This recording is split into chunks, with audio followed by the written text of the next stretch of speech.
Good morning, good afternoon, good evening, folks. Michael Zuber, one rental at a time. If you've already got this book and you haven't yet written a 5-star review on Amazon, can I ask for a favor? Trying to get to 1,000. Yes, folks, 1,000 5-star reviews on Amazon. If you can help get me there, I would greatly appreciate it. Amazing book. Thank you, thank you, thank you. All right, so let's get into the daily financial news. It is Tuesday, May 3rd. And I am becoming increasingly convinced that the housing market is broken. I stand by my call of 25% drop in transactions this year and ultimately a 50% crash, a peak to trough. I also want to say that if you are a real estate agent, if you are a mortgage broker, lender, something of that nature, I want you to understand that what you are about to go through might feel like a depression. I believe the U.S. economy, generally speaking, will be in trouble, will certainly be in a recession. Unemployment is certainly going to double. But if you are in a fully commission-based job that relies on real estate transactions, work your network, do the right things. You got to survive to thrive. In reality, there are going to be a lot less real estate agents, mortgage brokers, mortgage agents in 6 to 9 months. It's already happening. I already hear real estate agents quitting. It's just started. I don't have good news for you. We will get through this. Things will get better. But for the moment, it is time to either bring back your expenses, be more conservative so you can get through this very deep and dark. Again, real estate industry, commission-based. You could seriously see 50% less transactions. And in some markets, it might be worse than that, right? 50% is a national average. Think about your spend as a real estate agent, mortgage broker. What would happen if you did 50% less transactions? I'm just saying, prepare. I'm not saying stop. I'm not saying run away scared. Recessions come, recessions go. Good times come, good times go. Bad times come, bad times go. You got to be prepared, though. I am not a negative Nancy. I'm not trying to scare you. I'm trying to prepare you. So be ready for that. Well, folks, the 10-year note went over 3% yesterday. It's a nice round number. It's psychological. It's trading under it today, but we have broken it. Here is a question for all of you. Let's see if you've done your research. Do you know what the 10-year note high was in the last 5 years? Do you know what it was and what year that was? The answer is 2018. It was after the last Fed rate hike where they broke the market and housing stalled. The 10-year note at that point was trading at 3.25%. Yes, just back in 2018, the 10-year note peaked at 3.25%. 3.25% on the 10-year is a number to watch. We have at least 100 basis points in Fed raises in the next 6 weeks. I now believe we will have 1.25 because I believe we get 50 tomorrow and 75 in June. We will see where the 10-year trades after that. The Fed decision tomorrow is at 11 a.m. Pacific. The Q&A is at 11:30 a.m. Pacific. It will be must watch, or at least must listen. I will be going over that because I want to know not only what is going on with the Fed funds rate, I am most interested in how they're going to reduce the balance sheet. Are they going to call a number? Folks, the Fed is going on a tightening cycle like we have never seen before. I had a discussion yesterday with our Monday expert, Taylor, from, I forget the name. I forget his company. I apologize. Anyways, he believes that we will go to a recession and the Fed will stop. I disagree. Nowhere in the Fed's mandate does it say GDP growth.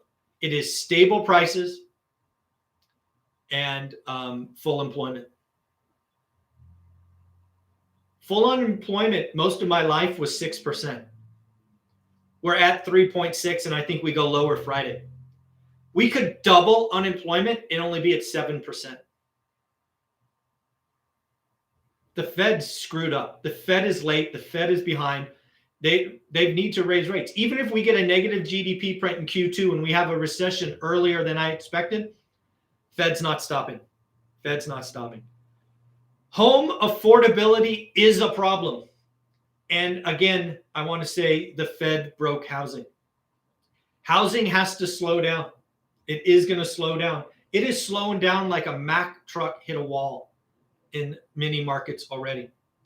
You have demand destruction like we haven't seen before.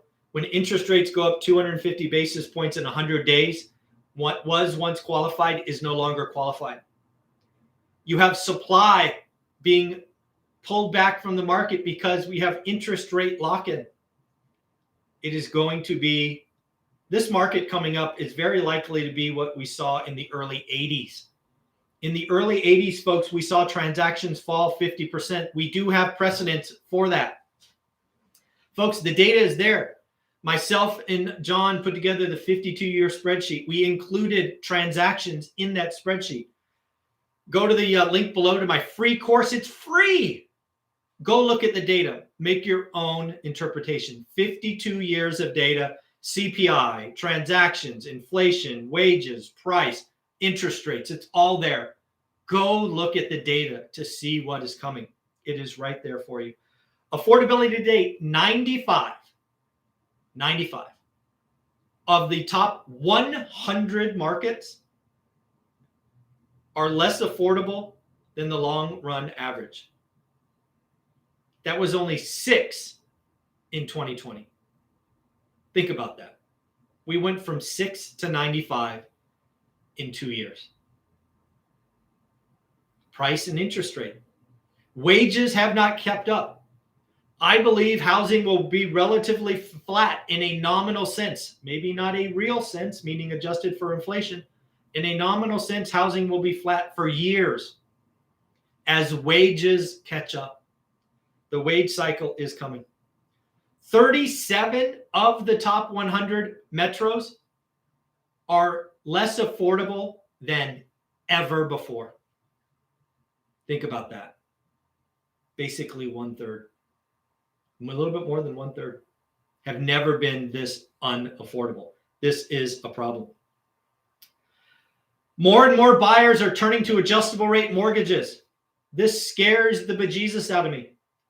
Not because we have 9% of transactions now ARMs. That's a okay number. It's the trend. We went from 2.5% at the end of 2021 to 9% already. If 9% becomes 30%, oh, count me concerned. Oh, the Fed has no good options. It is 100% their fault they're making, but it's still, they have no good options. I do believe, again, and I gave you this whiteboard discussion months ago, that I think they're going to get the Fed funds rate to 3%. I think they get it to 4% by the summer of next year. I think we have a recession. And again, as I said earlier, some industries, it will feel like a depression. We are going to have a bear market in the stock market. It's just part of the recipe. The Fed went from being your friend to, frankly, your enemy.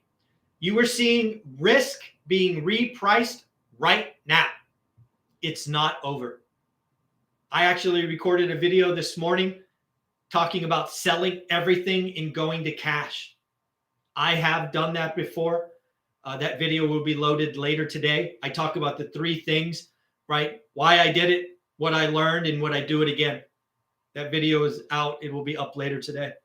But yes, I have in the past sold everything and gone to cash. And I give you the story in the upcoming video.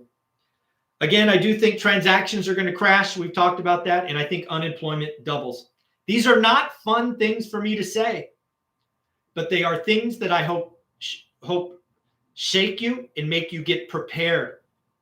Recessions are where money is made, but you must be prepared.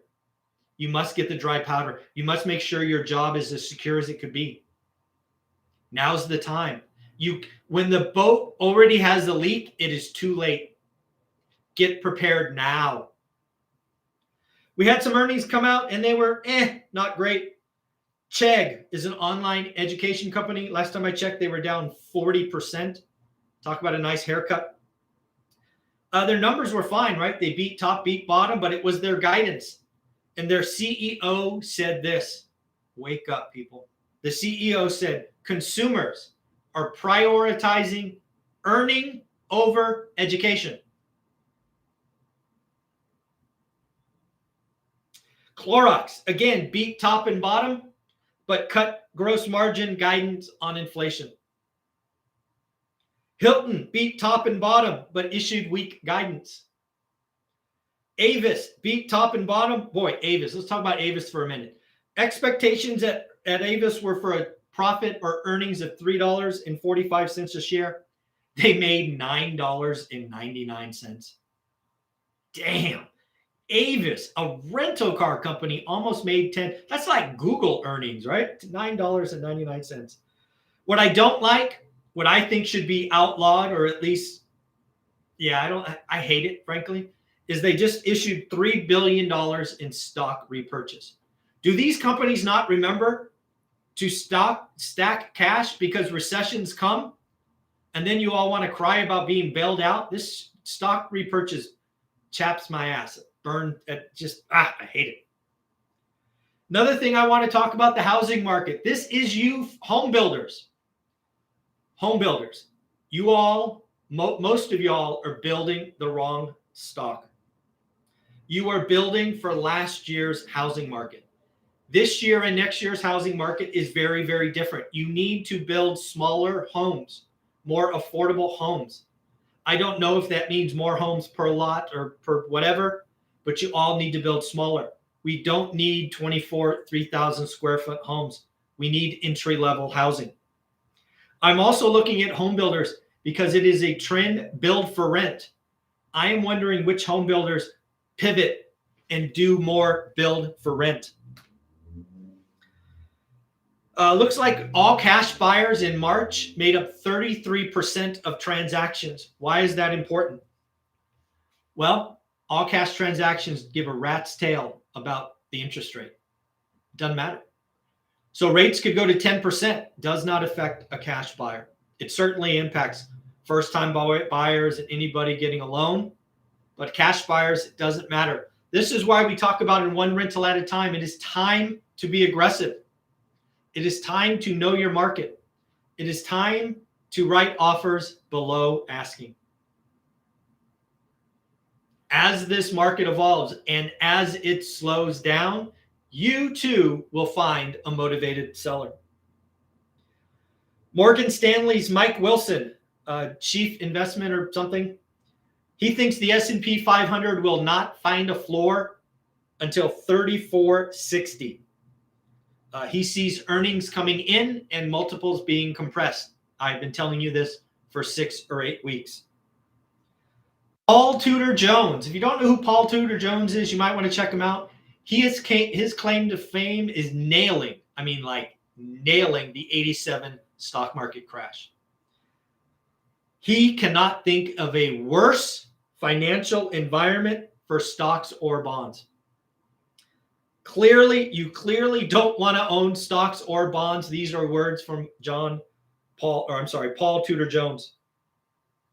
Again, you need to look this guy up. He's got a track record that is to be admired. All right, folks, that's what I got for you today. I've got 3 awesome interviews. We obviously got Matt, the lumberjack landlord, here in a minute. We've got Omar next, and I'm actually got April Crosley, Lazy Girl REI. That is her name, not mine. Lazy Girl ROI at 10 o'clock. Love talking to April. If you have any questions you want me to ask her, leave comments below, and I will try to read them before I speak with her. But lastly, let's congratulate Greg. Greg, congratulations for getting your deal. Your card will go out in the mail. Folks, if you want to get one of these cards, all you have to do is close your real estate deal. Let me know about it. I will mail it. I'm trying to track the impact of this channel. This is one way I do it. So, Greg, congratulations. Take care, everyone. Have a wonderful day. It's scary out there, but we're going to get through it. We're going to make some great investments. We're going to make some money because that's when wealth is created. Recessions. Take care. Bye.